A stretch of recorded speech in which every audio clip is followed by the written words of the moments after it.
Right, అందరికీ జై భీమ్. ఈరోజు మీడియా ముందుకు రావడం ముఖ్య ఉద్దేశం ఏమనగా, ఆంధ్రప్రదేశ్లో విద్యార్థులు ఎంతోమంది చదువుతున్నారు. వారు 2024 సంవత్సరంలో 5th క్లాస్కి మరియు 6th క్లాస్కి అంబేద్కర్ గురుకుల పాఠశాల నందు ఆన్లైన్ చేసుకోవడమైనది. ఆన్లైన్ చేసుకున్న తర్వాత సంబంధిత పాఠశాల నందు విద్యార్థుల తల్లిదండ్రులు అక్కడికి కలసడం జరిగినది.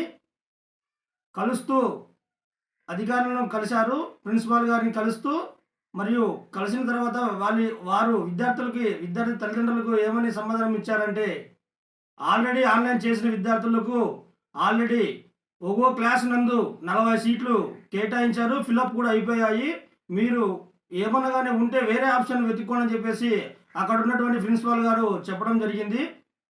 సార్, మేము ఒకటే విజ్ఞప్తి చేస్తున్నాము. గత ప్రభుత్వంలో ఒక్కో క్లాస్కి గురుకుల పాఠశాల నందు ఒక్కో క్లాస్కి 40 సీట్లే కేటాయించారు.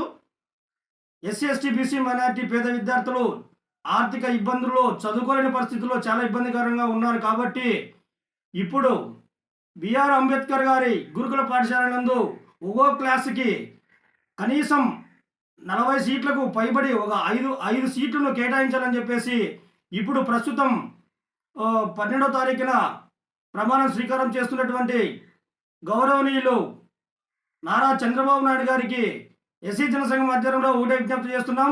సార్, గత ప్రభుత్వంలో మాకు న్యాయం జరగలేదు కాబట్టి కనీసము చంద్రబాబు నాయుడు గారు సార్ గారు వచ్చిన తర్వాత మాకు న్యాయం చేస్తుందని చెప్పి ఆలోచనతో SC, ST, BC, minority, JAC సంఘాల కూడా మేము ఈరోజు ఒకటే డిమాండ్ చేస్తున్నాం. సార్, పేద విద్యార్థులు చదువుకోవడానికి చాలా ఇబ్బందికరంగా ఉంది. కాబట్టి మీరు దయచేసి మా అణగారి వర్గాల కులాల వారి విద్యార్థినులకు మీరు కనీసం 5 సీట్లు, ఒక్కో క్లాస్కి 5 సీట్లు పెంచి మా విద్యార్థులను ఆదుకోవాలని చెప్పేసి ఎస్సీ జనసంఘం ఆధ్వర్యంలో మేము డిమాండ్ చేస్తున్నాం. సార్, అందరికీ జై భీమ్.